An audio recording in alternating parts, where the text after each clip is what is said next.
Merci d'être là, très sincèrement. C'est un exercice sain et vraiment précieux en démocratie. 5 thèmes seront abordés ce soir. Chaque thème sera lancé par une question d'un citoyen. Qu'est-ce que vous allez faire pour vous assurer que les gouvernements provinciaux protègent mieux les aînés qui sont en perte d'autonomie? C'est vraiment une honte nationale ce qui est passé dans cette pandémie, le fait que nos aînés étaient les plus frappés. Ça a brise mon cœur. Et vous avez raison, on doit aider les gens. On va augmenter les transferts en santé dans une manière stable, prévisible et sans condition. Il faut avoir une approche radicale, une réforme radicale de notre système. Le fédéral, des libéraux, avec une intention similaire chez les autres partis, c'est de retenir cet argent sous réserve d'imposer des conditions fédérales avec la prétention que le fédéral connaît ça mieux que les provinces. Donc, le fédéral, qui respecte les compétences des provinces, a un rôle à jouer pour assurer les résultats. Les vaccins sont primordiaux. Les vaccins sont sécuritaires et efficaces et j'encourage tous les Canadiens, tous les Québécois à se faire vacciner. Mais en pleine d'une pandémie, ce n'est pas le temps d'avoir une approche de division. Et je fais une distinction entre cette meute qui est en train de manifester et ceux qui, pour des raisons personnelles, sont encore hésitants à se faire vacciner. Le monsieur du dépanneur pas loin de chez nous disait essentiellement que j'aurais pas mis le feu, mais que je l'aurais pas éteint. C'était pas mal plus direct que ça. C'est un peu ce à quoi on est confronté. Plutôt que de répondre par de l'information, par de l'éducation, par une incitation à aller tout le monde se faire vacciner, on est dans une espèce d'affrontement qui ne sert absolument personne. On a des options. On peut culpabiliser les gens qui sont fâchés, qui ne sont pas vaccinés, ou on peut essayer de leur éduquer, on peut essayer de leur rassembler. Je crois que la pandémie a changé les choses. Ça a bouleversé moi et ma famille. Je crois que les gens veulent prendre un différent parcours. On ne veut pas aller sur la même voie. Coût de la vie et finances publiques, nous avons une question du public. Quel est le plan de votre parti pour pallier à cette pénurie de main-d'œuvre? Donc, on a quelques solutions. On pense qu'on peut mieux utiliser notre système d'immigration pour accueillir des nouveaux arrivants qui vont aider dans cette lutte contre la pénurie de main-d'œuvre. Des programmes de crédit d'impôt plus généreux pour les jeunes retraités qui pourraient choisir de continuer à donner quelques journées par semaine au marché du travail. Une ouverture à l'immigration sous réserve, bien sûr, de la capacité d'intégration. Vous serez peut-être intéressé par l'incitatif à l'embauche qu'on propose, qui va vous aider à augmenter les salaires que vous pouvez offrir à vos employés pour encourager les gens de venir chercher un travail. Et la pénurie de main-d'œuvre est un risque dans toutes les régions. Et on doit s'attaquer à ça. C'est pourquoi c'est dans mon contrat avec les Québécois et les Québécoises. Je vais donner plus de pouvoir en immigration pour le Québec.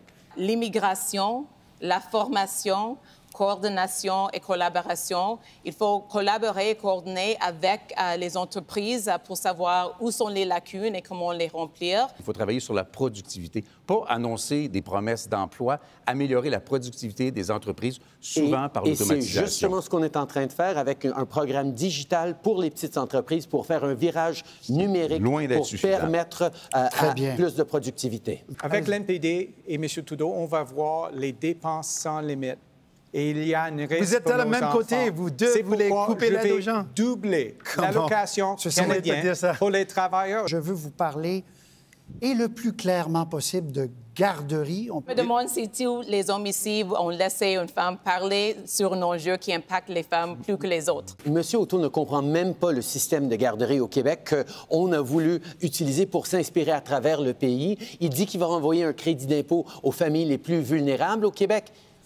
Les familles les plus vulnérables au Québec ne payent pas pour leur garderie. On va collaborer et coordonner avec le gouvernement. On a un budget dans notre plateforme chiffré pour ça. On parle toujours de plan. C'est 6 milliards de moins dans les poches de l'État québécois. J'ai très hâte d'entendre l'expression de la grande affection des conservateurs pour le Québec. Environnement, thème incontournable, évidemment. Et on a une question. Que comptez-vous faire pour diminuer l'utilisation des énergies fossiles au Canada?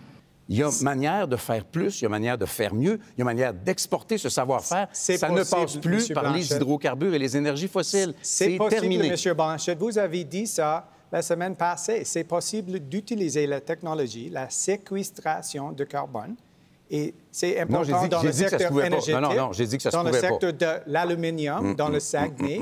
En 600, vous avez le pire bilan du G7. Et la réalité, c'est que vous avez promis d'éliminer les subventions pétrolières, une bonne promis, mais au lieu de le faire, vous avez augmenté les subventions aux pétrolières. Donc, comment les gens peuvent vous croire? OK. Tous les différents partis disent, oui, on est sérieux sur l'environnement parce qu'on est un pays de science et de respect pour la science.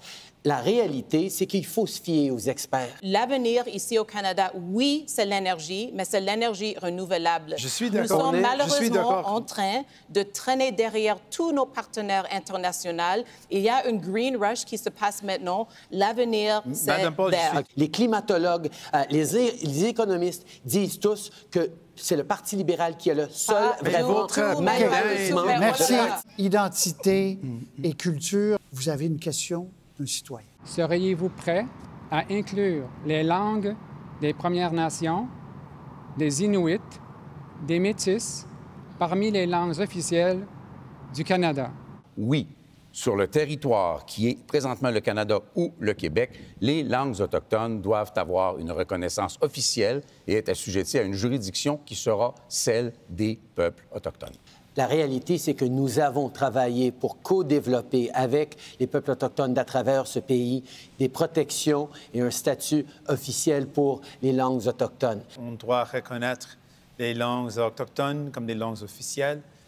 C'est une petite chose qu'on peut faire, mais ça va avoir des impacts profonds. Comme quelqu'un qui fait partie d'une diaspora où nous avons perdu toute notre culture et toutes nos langues, je reconnais sincèrement l'importance de garder les langues, alors absolument. C'est possible d'avoir des services dans les langues autochtones. En conclusion, Je suis d'accord rapidement, avec M. Trudeau, quand il dit qu'il ne faut pas dire aux peuples autochtones quoi faire et quoi penser. Mais s'il ne faut pas dire aux nations autochtones quoi faire ou quoi penser, pourquoi dit-il à la nation québécoise quoi faire et quoi penser? Parce que je suis québécois, M. Blanchette, un Ça fait donne que pas le vous, nom de- que ça donne vous pas le droit de oubliez donner des leçons constamment. à tout le monde. Je suis fier Québécois, que j'ai toujours été Québécois, que je serai toujours Québécois, et je suis là avec mon mot à dire. Vous n'avez pas l'unanimité sur le Québec, mais non, vous ne m'accuserez pas d'être pas Québécois, M. Blanchette. La démocratie québécoise s'exprime à l'Assemblée nationale du Québec. Justice et affaires étrangères. Noémie, on a une question du public. Qu'allez-vous faire pour évacuer les Canadiens et les interprètes afghans qui ont été laissés derrière? Le Canada doit respecter nos promesses, leurs promesses. Il faut le faire. Sinon, nous ne serons pas des alliés. Sinon, nous n'aurons pas de partenaires internationaux. C'est une tragédie des droits de la personne et les gens sont menacés et en péril de perdre leur vie. Jamais aurait dû déclencher une élection et maintenant on doit faire tout ce qu'on peut pour sauver les vies de nos alliés. Malheureusement, il y a des mois, nos vétérans ont demandé un plan d'action sur l'Afghanistan. Mais M. Trudeau a déclenché une élection. Il a ignoré le problème. Nous devons continuer d'être là pour faire sortir non seulement les Canadiens qui restent, mais des dizaines de milliers de gens de plus que nous allons amener et accueillir chez les Canadiens ici.